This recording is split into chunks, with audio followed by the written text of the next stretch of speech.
त्रेतायां मंत्र शक्तिश्च ज्ञान शक्ति सतयुगे द्वापर युद्ध शक्तिश्च संग शक्ति कलयुगे। रामायण में श्लोक है ये। सतयुग में ज्ञान की शक्ति थी, वाल्मीकि जैसे ऋषि हुए हैं उसमें। बाद में त्रेता युग आता है। त्रेता युग के बारे में कहा गया कि त्रेता युग में मंत्र की शक्ति थी। वामन अवतार में तीनों पांव में तीनों लोक नाप लिए थे। द्वापर के बारे में ऐसा कहा गया कि द्वापर में युद्ध की शक्ति थी। कुरुक्षेत्र के मैदान में महाभारत का युद्ध हम सब लोगों ने देखा पढ़ा सुना होगा। कलयुग के बारे में ऐसा कहा गया है, जो अंत की लाइन है, त्रेतायाम मंत्र शक्ति ज्ञान शक्ति सतयुगे द्वापर युद्ध शक्ति संग शक्ति कलयुगे। कलयुग में संगठन की शक्ति ही महत्वपूर्ण होगी। कलयुग में न तो सत्य की शक्ति होगी, न ज्ञान की शक्ति होगी, और ना ही युद्ध की शक्ति होगी।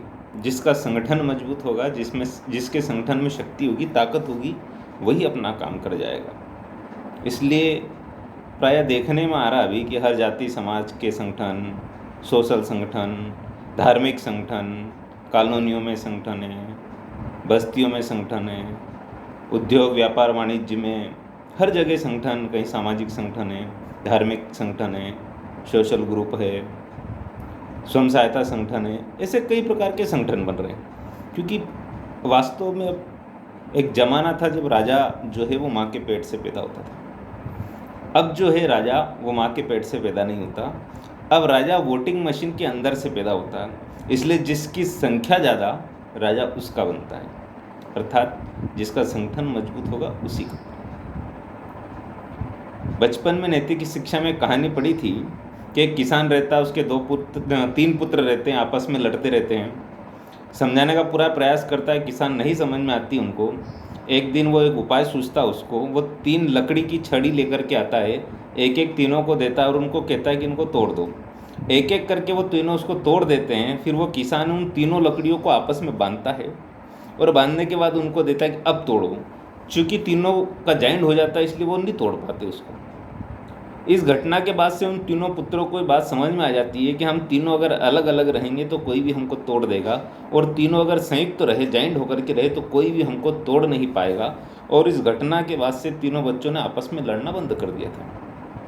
वास्तव में संगठन की ताकत होती है। संगठन क्या होता है और संगठन की ताकत क्या होती है, एक इस वीडियो के माध्यम से एक छोटे से उदाहरण के द्वारा मैं समझाने का प्रयास कर रहा हूँ। अयोध्या जो है वो हम सबकी आस्था का केंद्र है। प्रत्येक भारतीय चाहता है कि अयोध्या में राम मंदिर बने।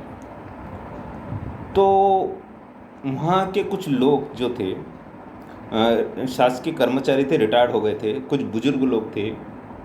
ऐसे लोगों ने विचार किया कि हमको भी इसके लिए कुछ करना चाहिए, लेकिन शरीर में ताकत नहीं थी, समाज में उनकी भी कोई कोई संगठन भी नहीं था। वो करे तो करे क्या। तो उन लोगों ने विचार किया कि अगर कुछ नहीं कर सकते हम, तो इतना तो कर ही सकते हैं कि उसके लिए शोक संवेदना एक तरह से, या जिसको यूँ कहते हैं कि दुख प्रकट कर सकते हैं। तो उन्होंने कहा कि ठीक है, हम ऐसे लोगों ने 10-20 लोगों ने मिला करके सोचा कि हम कुछ नहीं कर सकते तो हम एक काम करेंगे, एक समय तय किया, इस मैदान में इकट्ठे हो जाएंगे और दुख व्यक्त करेंगे। और दुख व्यक्त में ये करेंगे कि हे भगवान, ये मंदिर कब बनेगा, कैसे बनेगा, बनेगा कि नहीं बनेगा, अब क्या होगा। बस रोज़ 1 घंटा सब इकट्ठे होते और ऐसे विचार कर दुख प्रकट करते। फिर उनके इस ग्रुप में धीरे धीरे करके बढ़ोतरी होने लगी और भी लोग उसमें मिलने लगे। इस ग्रुप जो था, ये संगठन जो था, इसका उन्होंने नाम दिया रुधन मंडल। रुधन मंडल का मतलब होता है कि एक मैदान में ऐसे सारे लोग इकट्ठे हो जाते हैं, एक मैदान में गोल मंडल बना करके बैठेंगे, 1 घंटे में बैठेंगे और विचार करेंगे कि कब बनेगा, कैसे बनेगा, बनेगा कि नहीं बनेगा, हे भगवान अब क्या होगा। और रोते सब जोर से, एक एक करके आता फिर रोते। दूसरा कोई अगर लेट आता तो फिर वो जैसे ही वो आता सबके सब एक साथ रोने लग जाते थे। अच्छा, रोने वाले की और एक लड़ाई करने वाले की 2 विशेषता रहती है। इनको जितना चुप करो इतना ज़्यादा करते हैं। कभी किसी से लड़ाई हो जाती है तो 4-5 लोग उसको पकड़ते हैं और वो दौड़ के जाता है मारने, छोड़ दो मुझे, मार डालूंगा, काट डालूंगा। 4 लोग उसको पकड़ते कि भाई रुक जा, अभी रहने दे, और वो जाने की कोशिश करता है बार बार। और अगर वो 4 लोग जिनने उसको पकड़ रखा वो छोड़ देते कि जा चल ठीक है मार, फिर नहीं जाता। रोने वाले का भी यही हाल होता है। कभी कोई शांत हो जाता है, वहाँ बैठने जाते हैं ना लोग, महिलाएं रोती रहती हैं। एक कोई जाता है तो फिर सब एक साथ रोते। फिर थोड़ी देर बाद कोई उनको चुप कर देता है तो और ज़्यादा रोता है। कोई भी रोने वाला, जब कोई उसको चुप करता है तो ज़्यादा रोता है। अगर कोई चुप नहीं करेगा उसको तो थोड़ी देर रो करके ना बात चुपचाप हो जाएंगे, चाय वाय बनाने लग जाएंगे, डिस्पोजल तैयार। जब कोई बरता है तो सबसे पहले डिस्पोजल ही आते हैं घर में, कौन कप प्लेट धोए। एक आध पैकेट लेने अगर के किराने की दुकान पे चले भी जाओ तो वो डायरेक्ट यही पूछता है कौन मर गया साहब। अलग ये विषय नहीं है अपना। तो वो रुधन मंडल जो था, उनके ग्रुप में धीरे धीरे वृद्धि होने लगी। बहुत लोग इकट्ठे हुए, सारे रिटायर्ड लोग, सुपर सिटीजन, वो बुजुर्ग लोग, बस उस मैदान में शाम के टाइम इकट्ठा होते, 1 घंटे बैठते और विचार करते, गंभीर चिंतन करते, क्या होगा, कैसे बनेगा कि नहीं बनेगा, और रोते और अपने अपने घर चले जाते। अब मानोगे नहीं, उनके उस ग्रुप में, उनके संगठन में धीरे धीरे करके इतनी वृद्धि होने लगी कि आसपास मोहल्ले के लोग परेशान हो गए। देखने वाले को लगा कि यार ये सारे बुजुर्ग लोग, वरिष्ठ लोग समाज के, शाम के समय आते हैं, चुपचाप बैठ जाते हैं, पता नहीं क्या विचार करते हैं, चिंतन करते हैं, गहन चिंतन करते हैं और चले जाते हैं। कोई बहुत बड़ा षड्यंत्र होने वाला है।